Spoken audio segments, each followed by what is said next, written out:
Sans doute aurez-vous observé que nos 3 jours sont structurés de façon assez logique. Cette matinée est consacrée aux problèmes notionnels, d'appréhension, de compréhension des notions en jeu. Les 2 interventions de Gaëtan et de Philippe et les 2 qui vont venir s'inscrivent bien dans ce cadre. Ensuite, un certain nombre de sessions seront consacrées aux problèmes de filière industrielle, c'est-à-dire qu'est-ce qui se passe du côté dans la cuisine, et suivront des interventions consacrées aux politiques publiques.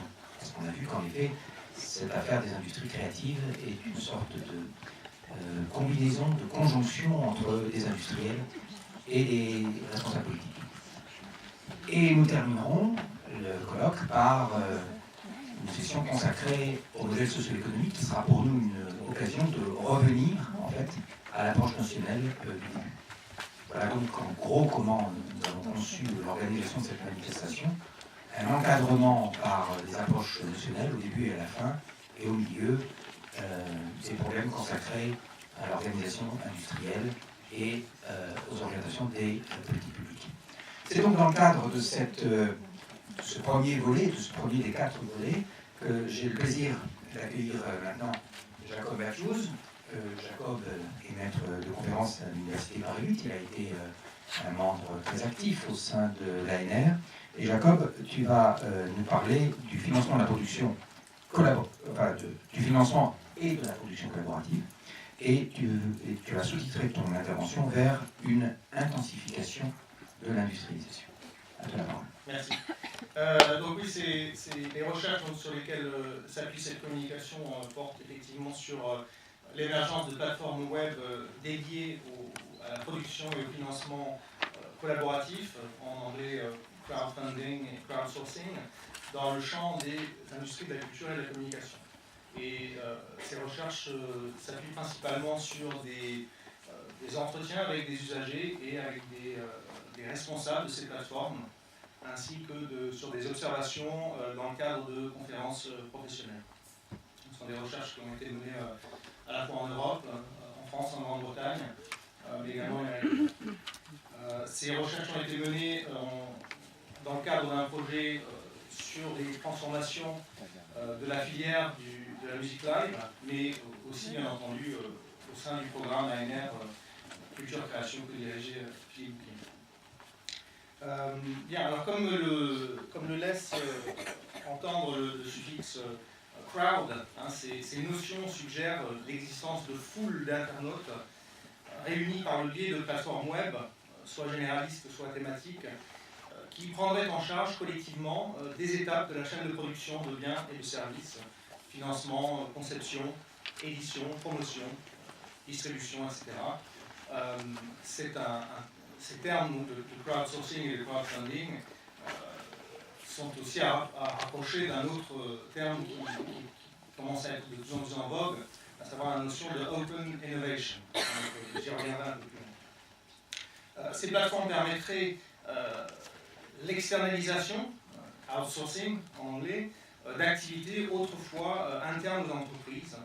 Et donc leur objectif serait d'optimiser ces formes de travail et de financement collectif de façon à occuper des zones grises, entre guillemets, délaissées par des acteurs industriels ou institutionnels traditionnels, voire de remplacer partiellement ou intégralement les apports logistiques et économiques de ces derniers. Bon, pour celles et ceux qui douteraient de l'existence de ce crowdsourcing, de ce crowdfunding, je vous ai mis quelques chiffres là. Je dis ça un peu sur le ton de l'humour, puisque nous-mêmes, dans nos recherches, trouvons bien sûr que ces termes, j'essaierai d'expliquer pourquoi, que ces termes de crowdfunding et de crowdsourcing méritent une certaine vigilance, en tout cas du point de vue de leur validité heuristique. Bien, alors on a effectivement une forte représentation d'activités propres aux industries dites créatives, et comme nous allons le voir, ce n'est pas un hasard. Les définitions les plus courantes du crowdsourcing et du crowdfunding envisage effectivement en premier lieu ce phénomène à travers le prisme de l'externalisation des tâches, outsourcing, et elle repose sur une vision assez classique des acteurs des industries culturelles, selon laquelle ces derniers se contenteraient soit d'utiliser le crowdsourcing pour des segments spécifiques de leur activité, soit de déporter vers le crowdfunding certaines productions plus marginales ou financièrement risquées. Or, une des prémices de nos recherches a été de questionner ces représentations. D'une part, elles ne permettent pas de rendre compte suffisamment à nos yeux d'enjeux propres à l'émergence d'acteurs spécialisés dans l'intermédiation. Il s'agit là de nouveaux entrants, au même titre que les plateformes vidéo, les moteurs de recherche, les réseaux sociaux, les agrégateurs de contenu. Et les plateformes de production et de financement collaboratif peuvent être mieux saisies en tant que composantes du web collaboratif. D'autre part, il nous a semblé opportun d'interroger plus en détail la place que ces dispositifs occupent dans les mutations actuelles des industries de la culture et de la communication, dans ce grand tournant que certains identifient avec le développement des industries ou d'une économie créative. Le crowdfunding et le crowdsourcing culturel, disons-le, sont, en tout cas dans de nombreux discours médiatiques et professionnels, salués comme des facteurs de empowerment, c'est-à-dire d'affranchissement ou plus littéralement d'empuissancement des usagers. Alors la question que nous posons, que je vous pose aujourd'hui, c'est est-ce que ces phénomènes peuvent en fin de compte s'avérer être le cheval de Troie de forme d'industrialisation accrue. Alors, le premier point, donc le crowdsourcing et le crowdfunding culturel dans le web collaboratif. Je vais passer assez rapidement sur ce point pour me concentrer ensuite sur la question des indices d'une industrialisation accrue. Comme Philippe Bouquillon et moi l'avons montré dans nos travaux sur le web collaboratif, celui-ci apparaît tout d'abord comme un facteur de rapprochement entre les industries culturelles et d'autres secteurs économiques, depuis les industries de la communication jusqu'à de nombreuses filières de biens et de services de consommation courante. On peut y voir ensuite un champ d'expérimentation permettant à des acteurs industriels d'alimenter, de capter, de mettre en valeur les échanges et les apports des usagers, contribuant ainsi potentiellement à fonder un nouveau modèle sociétal basé sur le marché réseau. Alors, nos recherches présentes montrent que les notions de crowdsourcing et de crowdfunding recouvrent de facto une partie significative des stratégies et usages propres au web dit collaboratif.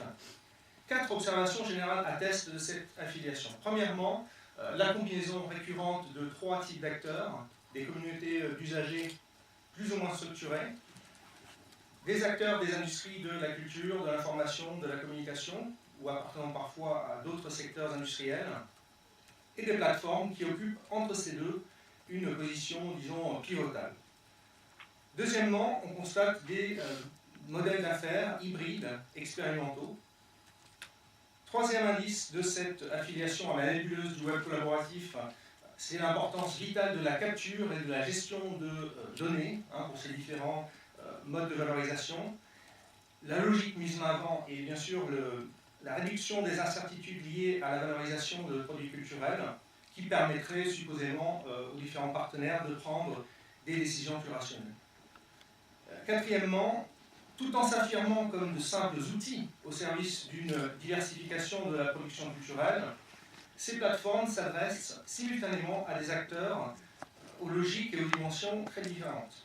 Je pense notamment aux travailleurs créatifs, à ces usagers producteurs, à ces financeurs individuels, mais aussi des financeurs institutionnels, des marques, des entreprises de taille très variable, provenant des industries dites créatives que d'autres secteurs économiques, et enfin également des acteurs du tiers secteur, des organisations caritatives, etc. Donc ces plateformes doivent dès lors s'efforcer dans une certaine mesure, de faire parler un langage commun à ces différents partenaires. Et nous proposons que c'est précisément là la fonction de ces dispositifs d'intermédiation. Cette mise en relation des acteurs est aussi une mise en adéquation. Je vais essayer de montrer un petit peu comment cela se joue. Alors, quelle place les plateformes de production et de financement collaboratif occupent-elles dans les mutations des industries de la culture et de la communication. 4 constats. Tout d'abord, ces plateformes constituent effectivement des lieux et des sources d'une financiarisation accrue. Alors, cela se passe du point de vue de leur structuration interne. On a une forte présence d'acteurs institutionnels tels que fonds d'investissement, venture capitalists, business angels, au sein de leur capital. Cela se passe aussi du point de vue de leur ramification au sein des filières industrielles visées. Et il faut préciser également que dès la conception de leur projet culturel, les usagers des plateformes, les porteurs de projets, sont directement imprégnés des logiques et des idératas des acteurs financiers. Deuxièmement, les plateformes de crowdfunding et crowdsourcing contribuent à une réorganisation interne de filières jusque-là peu structurées industriellement. Là, c'est plus sur le plan de la structuration industrielle, et c'est notamment le cas dans cette filière que nous avons étudiée plus précisément, à savoir le live. On voit des tentatives d'implantation de plateformes de financement et de production participatif, comme Bandwagon, Eventful, Outlisten, Playme, qui s'accompagnent de pratiques standardisées, plus homogènes à différents niveaux, du point de vue de la négociation entre les artistes, salles, tourneurs et producteurs, du point de vue de la captation de données sur les publics et sur l'offre de spectacle, en termes de prévente de places et donc de gestion de billetterie, et quatrièmement, avec la commercialisation donc en business to business de plateformes clés en main pour des salles ou des producteurs de festivals. Un autre indice donc, de cette réorganisation interne de la filière du live, c'est le fait que des acteurs oligopolistiques profitent de ces expérimentations pour pénétrer la filière. C'est le cas de Nokia, qui par exemple a, pendant un certain temps, essayé de prendre le contrôle de Outlisten avant de mettre en place une plateforme analogue propre. C'est le cas de Microsoft, qui, avec la plateforme Experiences, ou encore de Google, qui se cache entre guillemets derrière Eventful.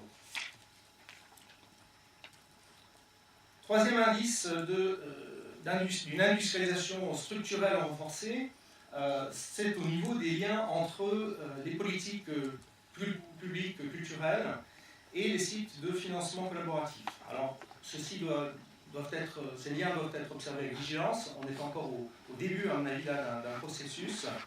Ce que l'on voit, c'est que de nombreux acteurs interrogés présentent leur plateforme comme offrant une réponse partielle au désengagement de l'État du financement de projets culturels, ou une solution pour dépasser, je cite, les lourdeurs bureaucratiques de guichets publics. Dans quelle mesure les plateformes de crowdsourcing et de crowdfunding surtout seront amenées à jouer un rôle de courroie de transmission dans les réorientations actuelles des politiques publiques en direction des industries créatives, c'est une question, à mon avis, qu'il faut poser, notamment lorsque l'on voit l'intérêt que porte, par exemple, le ministère de la Culture néerlandais, mais également des responsables qu'on a interrogés chez nous, par exemple au CNV, par rapport à la question de comment les plateformes de financement participatif peuvent être couplées avec des dispositifs de subventionnement par la demande. En tout cas, il est clair que la marchandisation et la privatisation croissante des modalités d'aide à la production ou à la diffusion culturelle coïncident pleinement avec le modus operandi des dispositifs observés. Quatrièmement, une intensification de l'industrialisation se manifeste également par des formes de rationalisation accrue, à travers la mutation de l'artiste en un véritable agent économique. Alors, du fait de la forte concurrence sur ces plateformes de projets, d'une visibilité effective relativement réduite, eh bien, ces plateformes conduisent les artistes à un formatage significatif de leur production et surtout à un intense travail promotionnel et de marketing. Des kits, je ne mentionnerai que cet exemple, l'ensemble des plateformes que nous avons étudiées mettent à disposition, et c'est un euphémisme, des porteurs de projets, des kits, qui constituent le véritable manuel de petits marketeurs et de managers. De plus, ces dispositifs institutionnalisent le projet comme mode de production dominant et consacrent la disparition quasi totale du salariat hors du noyau dur des plateformes d'intermédiation elles-mêmes et encore. Et donc le tout est accompagné d'un fort discours de légitimation de cette transition et se fait au nom d'un transfert de contrôle en faveur des artistes. De ce fait, les plateformes de crowdfunding et de crowdsourcing culturel rendent les artistes pleinement responsables du succès ou de l'échec de leur production et nous postulons que ceci contribue à façonner une nouvelle figure du travailleur créatif, autonome, responsable et fondamentalement calculateur. Alors, quelques conclusions. Les plateformes de financement et les productions collaboratives et la question de la culturalisation de l'économie. Alors on touche, à mon avis, ici à une question centrale pour la définition de ce que nous appelons industrie créative ou économie créative. On le sait, selon certains chercheurs, notamment Scott Lash, Célia Lurie, mais aussi Stuart Cunningham, ce phénomène de la culturalisation de l'économie serait impulsé par l'émergence de nouveaux acteurs culturels et économiques au travers de relations fécondes entre marques et usagers. Et la production de marchandises culturelles et leur consommation passive disparaîtraient au profit d'une coproduction de sens. Ces interactions seraient basées d'un côté sur l'ouverture du process de production et de l'autre sur la prééminence d'une nouvelle entité, la marque, qui se superposerait à l'ex-entreprise productrice et qui serait elle-même coproduite à travers les expériences que les ex-consommateurs feraient avec les biens et services qui en sont tributaires.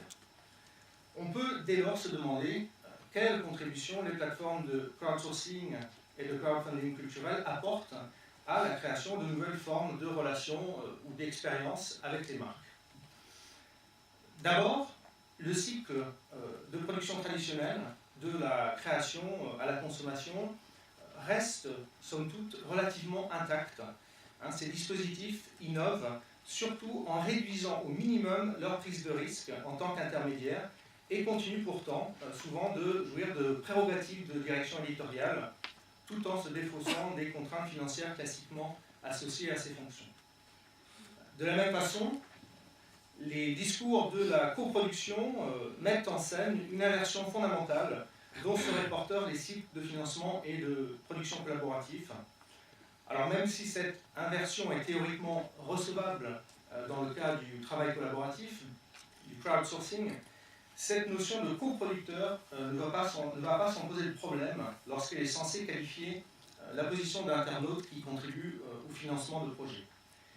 Il faut voir quand même que dans une certaine mesure, ces plateformes continuent de fonctionner avant tout comme des leviers permettant de garantir la consommation effective d'artistes, entre guillemets, alternatifs, par les financeurs et surtout par un public plus large de suiveurs.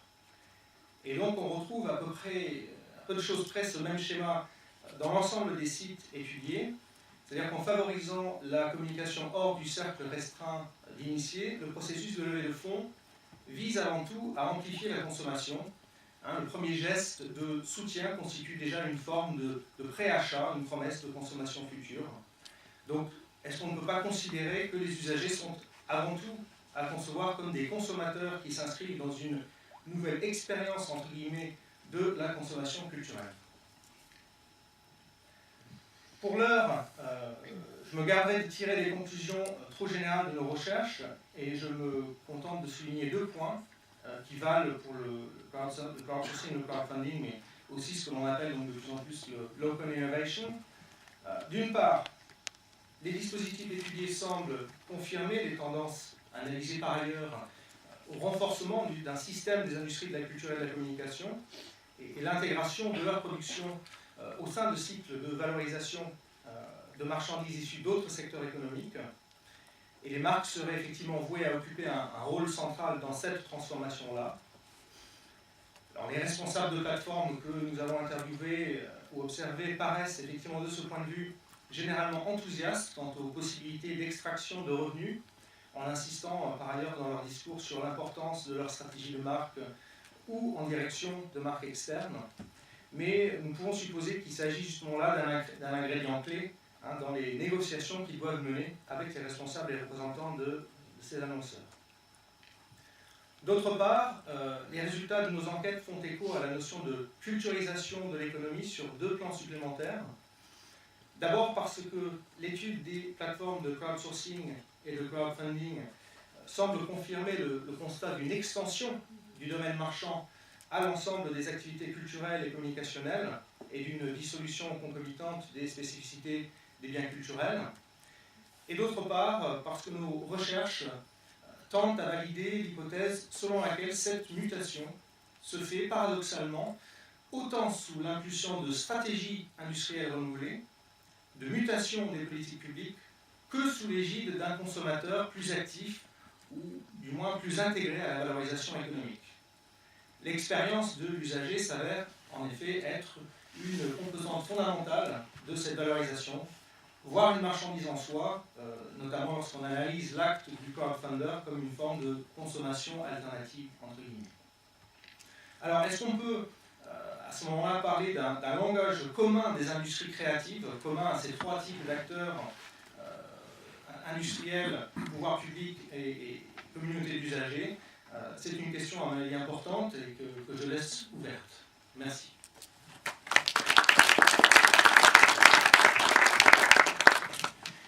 Merci Jacob. Je pense que la communication très riche a suscité un certain nombre de remarques, de questions.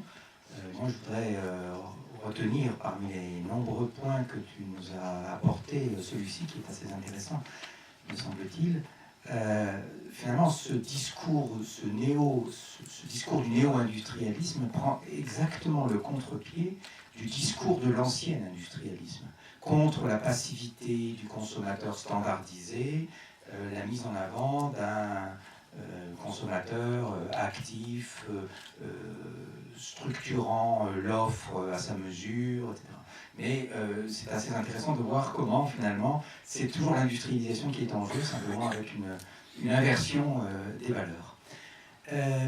Y a-t-il parmi vous des questions ou des commentaires?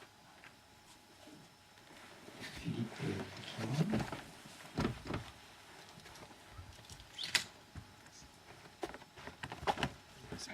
Oui, peut-être une question sur les guichets publics. Je ne sais pas de quel point de vue exactement tu t'exprimais, mais Benoît Perrin, je crois qu'il n'est pas dans la salle, mais c'est un doctorant qui travaille, qui travaille donc sur les questions de business angel en France. Et il ne voit pas une opposition entre l'initiative privée et le public. Et bien au contraire, à deux égards. D'abord, toute l'activité des business angels serait remise en cause si les exonérations d'impôts, notamment pour les plus petites structures et qui regroupent notamment des clubs d'investisseurs particuliers, si les exonérations d'impôts n'étaient pas là, eh bien tout ce pan-là de cette activité de business angel disparaîtrait. Et puis, même chose, deuxième point, les structures publiques sont considérées que peut-être moins dans leur lourdeur bureaucratique, mais en fait comme étant difficiles à identifier parce qu'elles sont très nombreuses. Donc il y a différentes agences, et je pense notamment à Ambroise Conseil qui sert d'intermédiaire entre les projets qui font mûrir les projets. Voilà, donc il y a plus une articulation finalement entre le public et le privé. Absolument. Là, je citais vraiment entre guillemets l'idée de lourdeur bureaucratique des guichets publics.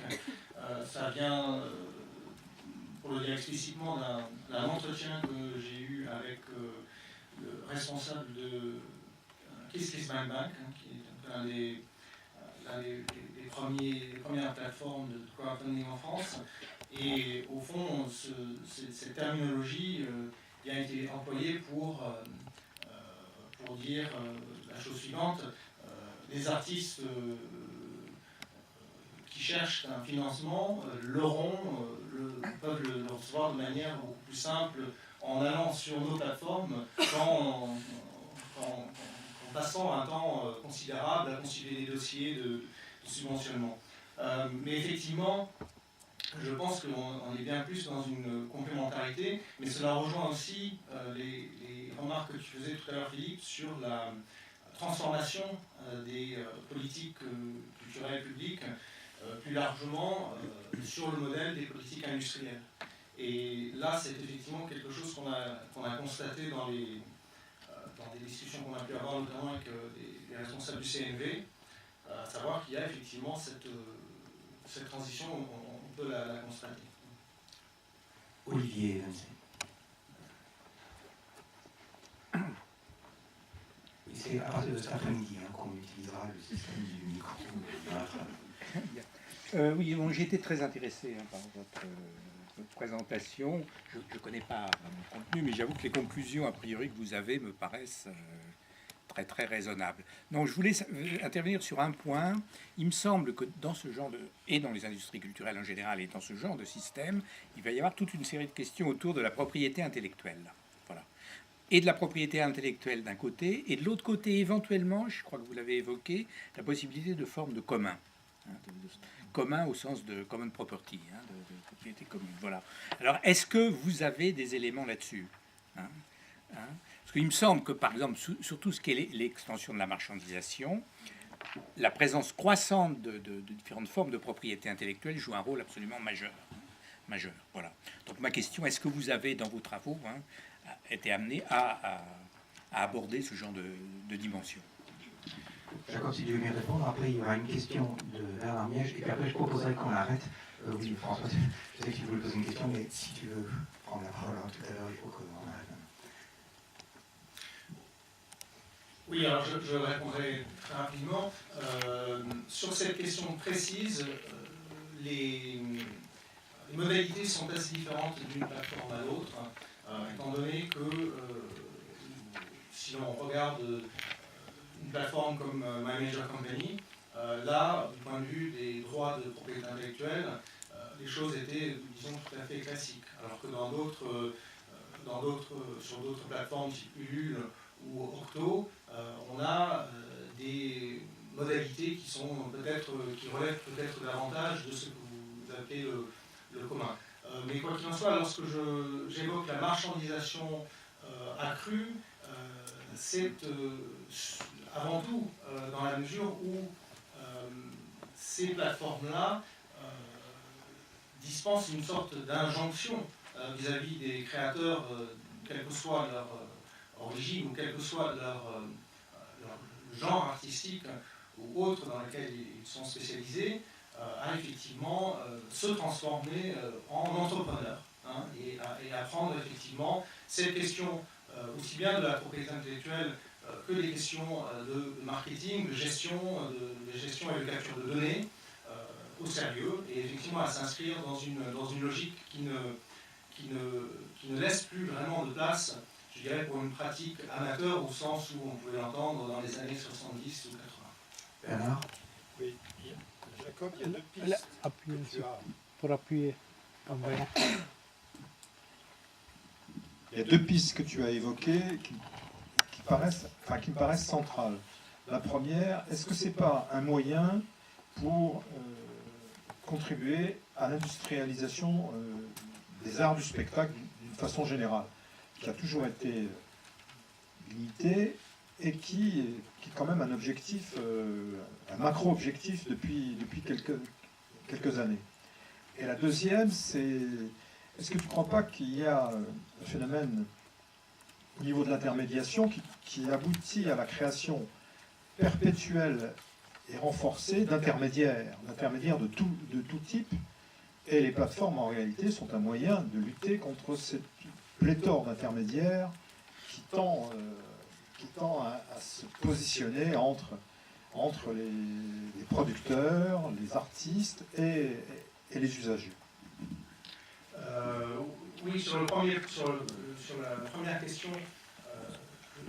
rejoins tout à fait ce que tu dis.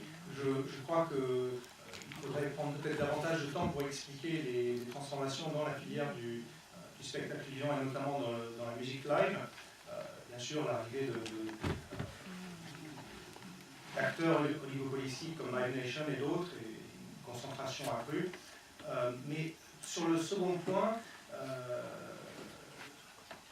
si j'ai bien compris, au final, ce que je veux dire, c'est que ces plateformes d'intermédiation de ce type-là, au fond, reviennent à occuper des places centrales Et c'est effectivement ce que nous avions vu dans notre étude sur le collaboratif, un discours qui est celui de la désintermédiation, qui est l'apparition effectivement d'acteurs qui viennent à occuper ainsi des places centrales. À occuper des places centrales et à concurrencer d'autres médiateurs, d'autres qui s'étaient positionnés antérieurement. La pléthore de petits acteurs, notamment dans le live, effectivement, et vient à être concurrencé et dépassé par une plateforme telle que Bandwagon qui effectivement va permettre de faire l'ensemble du travail de différents acteurs traditionnels entre guillemets. Tourneur, petit label, etc. Oui, enfin, qui se qualifiait d'impresario, de directeur artistique. Bien, merci beaucoup Jacob, c'était très riche. J'ai maintenant le plaisir d'accueillir François Debrune qui vient de Lille, du Jéricho, Lille 3. François aussi est un membre actif de l'ANR. François qui va nous parler de la créativité à l'ère des industries créatives, la promesse d'une reconnaissance contingentée. Oui, alors je partage le même souci que mes collègues du matin, c'est-à-dire que le titre correspond que pour partie à ce que je vais dire, mais c'est pas grave.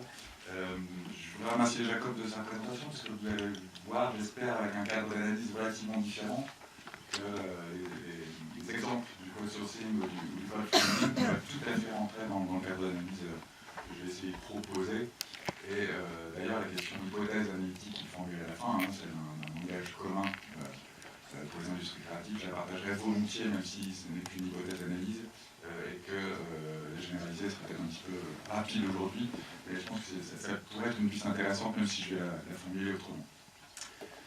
L'enjeu de ma communication pourrait être d'interroger l'intérêt ou non de mobiliser la théorie de la reconnaissance, alors pas toute, mais celle de la philosophie sociale d'Axel Honneth, pour renouveler l'analyse de l'industrie culturelle et surtout pour essayer de comprendre si nous sommes un grand tournant, celui d'une espèce de nouvelle ère des industries créatives. Je dois vous préciser que mon propos va surtout s'appuyer sur le cas de la musique, et pas simplement la musique enregistrée, mais aussi parce que ça s'industrialise certainement l'industrie du spectacle. Même si les travaux que j'ai menés dans le cadre de l'ANR dirigé par Philippe Bouquillon m'ont obligé d'une part à élargir mon champ d'investigation, et puis d'autre part m'ont aussi permis de repérer des points communs avec les terrains d'autres collègues. Tout compte fait, il s'agit, bien malgré moi d'abord, de reprendre un peu à nouveau frais le vieux projet d'Adorno, à savoir penser ensemble les transformations de la société et du sujet moderne, l'industrie culturelle et l'expérience musicale. Projet qui me semble pertinent pour comprendre ce qui se passe aujourd'hui, que l'on se réclame de cet héritage, ou que l'on se situe comme moi, a priori, très loin de lui. Or, premièrement, il n'y a pas de continuité épistémologique entre Adorno et Honneth, toute chose similaire à l'école de Francfort par ailleurs. Deuxièmement, si les réflexions d'Axel Honneth peuvent en effet nous aider à comprendre les enjeux des transformations des industries culturelles comme de l'expérience musicale, cela nécessite à mon avis d'être relativement fidèle à son attitude circonspecte, tant du point de vue d'une théorie critique trop englobante que du passage de concepts normatifs à des concepts descriptifs. Troisièmement, c'est aussi du côté des conséquences de la théorie de la reconnaissance à propos d'autres concepts travaillés par le philosophe allemand, en particulier celui d'idéologie et celui de vérification, que j'ai cherché les ressources.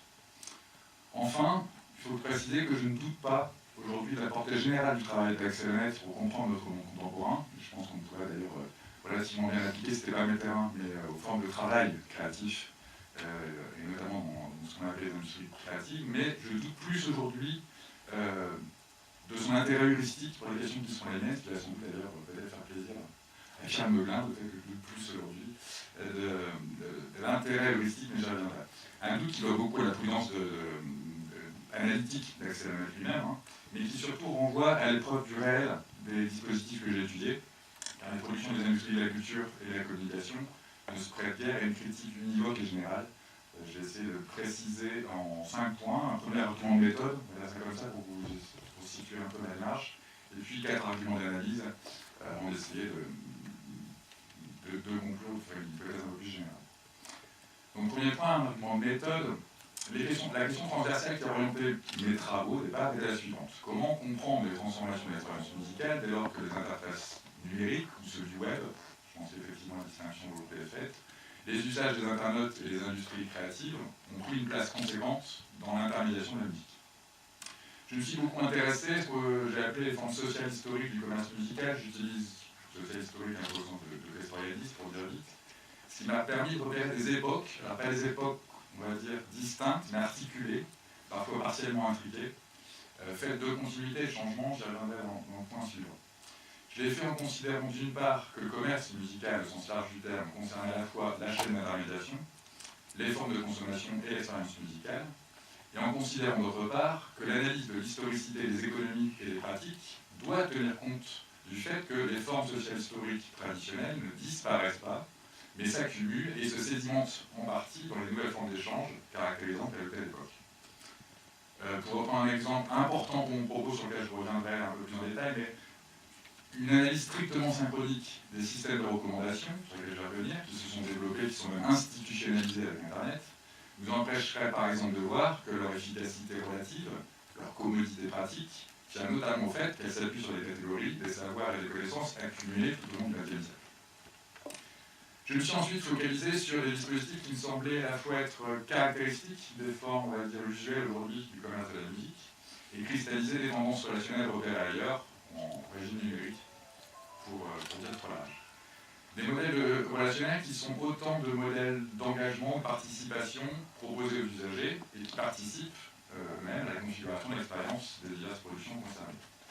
Des formats relationnels qui sont parfois devenus des standards communicationnels que l'on retrouve à certains endroits de l'intermédiation du cinéma ou dans certaines promesses des villes créatives. Là, je m'appuie sur les travaux de mes collègues. Ce faisant, j'ai aussi été confronté à de multiples genres de sollicitations de la créativité des consommateurs usagers, portant très souvent la promesse d'une certaine reconnaissance, sans que les conditions proposées pour la mettre en œuvre permettent sa pleine réalisation. Ce qui m'a poussé à réévaluer les diverses formes sociales historiques du commerce musical à l'aune d'une théorie sociale de la reconnaissance, en l'occurrence celle d'Axel Honneth. Premier argument d'analyse, on peut distinguer les époques en fonction des formes sociales historiques du commerce musical, tant du point de vue de la production de la musique que de l'expérience musicale. On va raconter en grec. La première époque, je la situerai à peu près au début des années 50, à partir de la fin des années 50 jusqu'au tournant des années 90, avec des nuances en fonction du fait qu'on soit en France ou dans les pays anglo-saxons, mais pour aller un peu vite, on va dire jusque-là. C'est une époque qui correspond certes, c'est vrai, au moment de développement et de structuration des logiques de rationalisation de l'industrie musicale, et en particulier celle impulsée par les majors, avec la logique du tube qui cadre, ce que vous savez aussi bien que moi. Mais c'est aussi une époque où les producteurs indépendants sont encore très actifs et présents, où le paysage radiophonique est relativement pluriel, où la presse spécialisée et diversifiée et fait œuvre de prescription, où les disquaires indépendants, ça c'est valable pour la France et pour d'autres pays, et compétents maillent le territoire. Les consommateurs, eux, bénéficient largement de ce que Antoine Agnon et Sophie Mauzonneuve ont qualifié de discomorphose de la musique. Ils ont la possibilité de développer leur culture musicale, de déployer leur amour de la musique à partir de nombreuses ressources devenues disponibles et de pratiques personnalisées, ce qui n'empêche pas que se développe déjà une forte concentration de la demande qui correspond à peu près à la concentration en cours de l'offre. Deuxième époque, les début des années 90 au début des années 2000, les logiques de rationalisation de l'industrie musicale trouvent leur apogée dans le succès du CD, ce qui accentue la politique du tube et plus globalement la concentration de l'offre dans l'oligopole des majors. La diversité musicale sur les ondes radiophoniques laisse la place à des politiques de rotation accrue qui, elles aussi, concentrent l'offre d'écoute. La distribution spécialisée et la grande distribution deviennent les premiers espaces de vente, avec un archétype en France, puisqu'on est beaucoup plus concentré que dans les autres pays. La financiarisation et la logique du profit à court terme des grandes multinationales imposent leurs contraintes de majors qui en dépendent. Et c'est aussi une époque qui est marquée par le développement conjoint du marché des variétés et du hit-parade comme régime de coordination par le plus grand nombre. J'utilise régime de coordination grosso modo au sens de Lucien Carpi. Les consommateurs, eux, concentrent leurs achats sur la part concentrée de l'offre médiatisée, ce qui n'empêche nullement le parachèvement de la discomorphose, et ce qui accentue, il me semble, les différences entre la consommation de masse et les pratiques passionnées plus marginales, mobilisant l'ensemble des ressources des deux époques. C'est d'ailleurs à partir de cette place modale occupée par les consommateurs que vont se développer les pratiques du peer-to-peer, dans le contexte d'un espace Internet qui, au début, est encore, on va dire, ascentré au bénéfice d'acteurs multiples et de navigation relativement aléatoire et problématique. Un moment pour lequel il semble qu'on peut faire l'hypothèse raisonnable à côté de l'échange massif des valeurs sûres qui continue, ça s'accentue.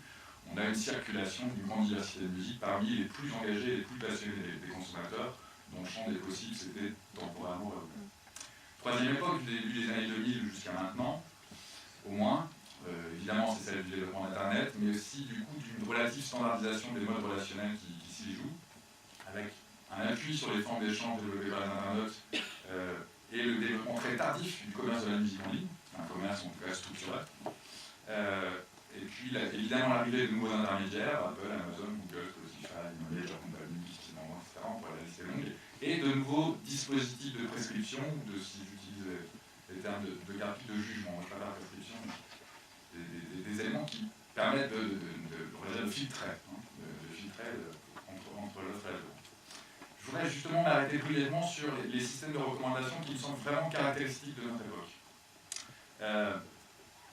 Leurs modes opérationnels se sont, on va dire, globalement standardisés après plusieurs moments de mutation. Ils sont encore en train de changer, mais voilà qu'il y a des standards qui se sont installés depuis 7-8 ans. À partir des métadonnées associées au titre des musiques et issues des catégories de l'histoire socio-ethnique des musiques au XXe siècle, ces systèmes croisent ensuite les plus vendus, les plus écoutés, les mieux classés dans les bibliothèques de ceux qui ont aussi acheté et écouté les morceaux sélectionnés. Certes, on se rapproche plus là de données relatives à des habitudes d'écoute ou à des références partagées que simplement indexées sur des chiffres de vente. Mais l'ensemble des systèmes de recommandation conserve comme point commun ultime la grandeur du plus grand nombre de similarités. Donc pas tout à fait d'audience, mais du plus grand nombre de similarités. Les divers palmarès et parades inventés dans les périodes 1 et 2, celles que j'ai évoquées tout à l'heure, fonctionnaient déjà à partir du plus grand nombre de ventes, mais procédaient en plus à un classement de ces grandeurs. En outre, la conformité des titres les plus achetés avec ces classements passait par la médiation d'écoute, en particulier celle de la radio puis de la télévision, et assez peu directement, contrairement à ce que dit Arthur. Je ne pense pas qu'il y ait des consommateurs qui aient simplement, on va dire, acheté les disques les mieux classés, mais le fait qu'ils soient mieux classés, mais au fait, c'était ceux qui étaient le plus diffusés, etc. Avec les systèmes de recommandation, le plus grand nombre de ventes est combiné à d'autres dimensions et à différents registres de prescription. Et donc ces systèmes combinent des pratiques qui étaient dispersées mais associées chez les consommateurs. Dans ce cas, effectivement, le régime de coordination entre l'offre et la demande est bien commode, au sens de graphique, mais beaucoup plus que ne l'était le parade, en ce sens qu'il inclut différentes formes de médiation. Deuxième argument d'analyse, à ces époques correspondent des types de promesses et des formes de reconnaissance dont l'analyse permet de repérer des continuités et des transformations. À la première époque, celle que je distinguais tout à l'heure, de manière plus générale pour l'ensemble des productions culturelles, les produits, alors ça c'est pas, voilà, l'économie hétérodoxe que c'est depuis longtemps, ces produits-là sont eux-mêmes des promesses d'une expérience positive et pleine, et dans le cadre d'un régime de l'incertitude partagée. On ne peut évidemment pas dire que l'on soit ensuite, aux époques suivantes, sorti ni du régime de l'incertitude, ni du fait que les productions culturelles ont une qualité de promesse. Mais à la seconde époque, le régime de coordination par le parade porte aussi, et plutôt d'ailleurs, la promesse de ne pas être déçu. On achète une musique qu'on a écoutée. Il y a peu d'incertitude sur ce qu'on achète. Et puis, notre époque, elle, porte, alors bien sûr, continue de porter les deux promesses précédentes, mais elle y ajoute une promesse de reconnaissance qui est structurellement difficile à tenir. J'y reviendrai. Il me semble en effet qu'on peut décrire l'épaisseur sociale et culturelle des échanges que j'ai observés à la première époque et qui ne semblent plus que marginaux aux époques suivantes, à partir des travaux de Net. De mon point de vue, son approche renouvelée des problématiques de la reconnaissance permet notamment d'éviter de confondre pouvoir, autorité, domination et asymétrie, et donc de décrire précisément ce qui est en jeu. La relation entre les producteurs et les consommateurs de musique, mais on pourrait dire de plein d'autres productions des industries culturelles, elle est bien asymétrique. Cette asymétrie ne semblait pas du tout être vécue comme problématique. Au contraire, l'asymétrie faisait partie de la qualité de la relation, la connaissance des autres, comme la connaissance de la musique elle-même semblait faire front sur une reconnaissance, y compris asymétrique, qui participait justement à la qualité de la relation. La reconnaissance réciproque des consommateurs et des acteurs de la production de la diffusion musicale, comme celle du caractère asymétrique de la relation, constituait ordinairement à la fois le préalable social du commerce musical et la condition nécessaire à sa mise en œuvre. Avec la forme sociale historique du commerce musical coordonnée par les systèmes de recommandation, qui me semble vraiment caractéristique de l'époque en cours, les modes de reconnaissance changent. Les recommandations sont adressées à des consommateurs particuliers et en partie informés de leurs pratiques particulières, mais elles se nourrissent pour fonctionner de la masse des données du plus grand nombre d'années. Comprendre leur logique permet de repérer les motifs de leur relative efficacité, comme recommandation effectivement plutôt ajustée au goût des consommateurs, tout comme le conformisme qui favorise par un calcul interne de similarité. Et puis également la possible désolidarisation de la connaissance de la musique des formes de reconnaissance traditionnelles. C'est aussi une époque où, sur de nombreux sites édités par les industries culturelles, la créativité et l'expression de soi des internautes deviennent des quasi-injonctions, là où précisément les modalités proposées pour les mettre en œuvre interdisent toute émancipation du modèle de réception imposé et contraignent de s'identifier à des typifications minimales, notamment dans le cas de la musique, la figure du fan dévot. Troisième argument d'analyse, que je vais synthétiser, l'efficacité et la commodité des nouveaux dispositifs d'intermédiation se payent d'un potentiel oubli de la reconnaissance, mais résiste pour autant à une analyse critique, on va dire, trop générale. Les dispositifs que j'ai étudiés ne peuvent fonctionner qu'en intégrant des habitudes culturelles partagées. Mais ces dispositifs ne font pas qu'embarquer ces habitudes culturelles. Dans le même mouvement, ils délient les connaissances de la musique des modes de reconnaissance qu'il a fondés aux époques précédentes. Ils préfigurent donc ainsi, si on prend pour soi la théorie de la reconnaissance façon nette, les conditions de possibilité d'une vérification de l'expérience musicale comme expérience sensible, comme expérience subjective et comme expérience intersubjective. Pour autant, ces conditions sont des conditions nécessaires à cette vérification, elles sont à mon sens pas du tout des conditions suffisantes. En tout cas, leur analyse précise m'ont invité à ne surtout pas plaquer sur l'expérience musicale, l'amour de la littérature, la passion des jeux vidéo ou les usages d'Internet, des analyses faites à propos du monde du travail ou de celui de l'éducation. Ces derniers font partie des passages obligés des institutions de notre socialisation, tandis que les productions des industries culturelles, médiatiques et de la communication sont plus connexes. On pourrait dire que notre rapport à la musique, au cinéma, aux échanges sur Internet, relève de ce que Hogarth, il y a longtemps, a appelé des formes d'attention oblique, qui nous engagent moins comme sujet, c'est-à-dire comme acteurs sociaux, que notre travail ou notre éducation.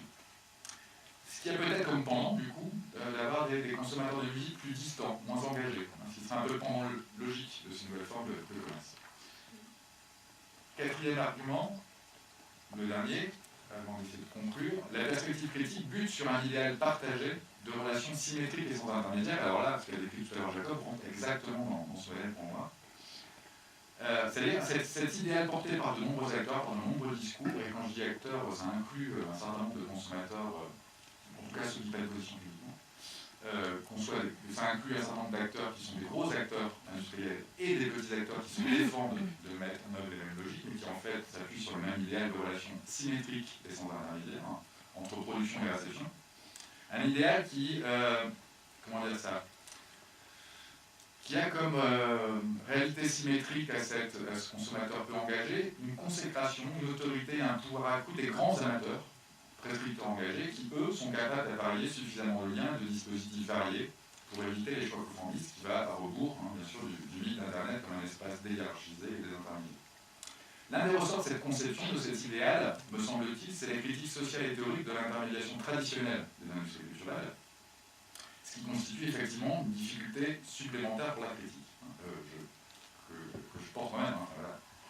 La critique des formes traditionnelles d'intermédiation est tout à fait légitime, mais disons que le discours social s'appuie, l'idéal de relations symétriques et sans intermédiaire s'appuie sur cette critique. La promesse de relations directe, symétrique et sans intermédiaire est peut-être d'autant plus consistante qu'elle s'appuie également sur la sollicitation, la mobilisation et la valorisation des usages créatifs présentés comme symétriques et libres. On est face à une promesse étonnamment plus crédible, socialement et culturellement parlant, à laquelle nous serions plus enclins à adhérer, voire à croire, alors même que l'observation objective, basique, montre l'ampleur du mythe, il n'y a jamais eu autant d'intermédiaires. Nous adhérons volontiers à l'idéal pour autant, comme si Apple, Spotify, Amazon ou KissKissBankBank étaient transparents sans intérêt propre. Mais cela tient peut-être à l'absence d'un horizon alternatif. Parce que ces convictions largement partagées,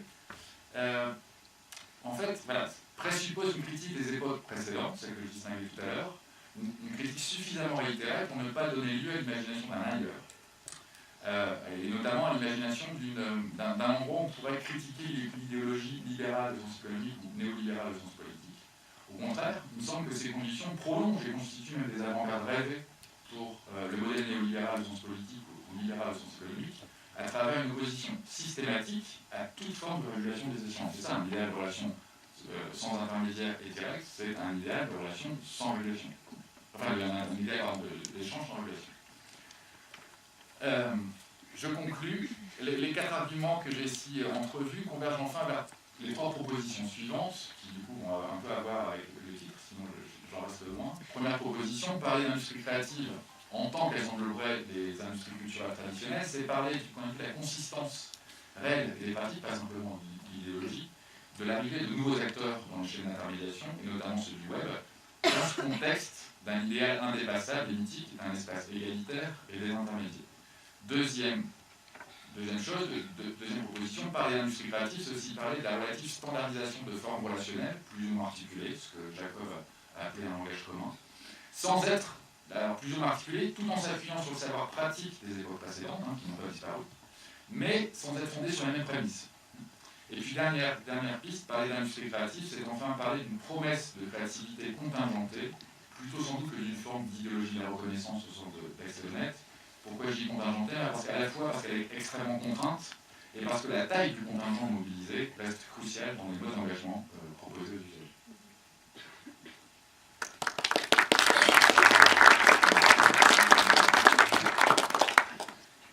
Merci beaucoup, François. Je pense que ta communication très dense, très riche, va susciter, ou maintenant ou au cours des échanges ultérieurs, beaucoup de réactions. Je dois dire d'ailleurs que, j'ai fait allusion implicitement ou à peine explicitement tout à l'heure, nous avons suivi au cours des différentes années de collaboration ton évolution. Il faut savoir que François était un affidé de Honnête, et je reçois cette communication comme un adieu à Axel Honnête. Mais bon, voilà, je laisse la parole à qui veut la prendre. Bon, et maintenant, je crois que l'œil de Jean-Guy Lacroix se met à briller, non? On a fait les faux. J'aurais 2 ou 3 petites questions à te poser. La première, juste pour que nous soyons bien d'accord, est-ce que Allociné, pour toi, se situe évidemment dans ce schéma? Comment est-ce que tu l'interprètes concrètement par rapport à tout ce que tu viens de dire? Ça, c'est le premier élément.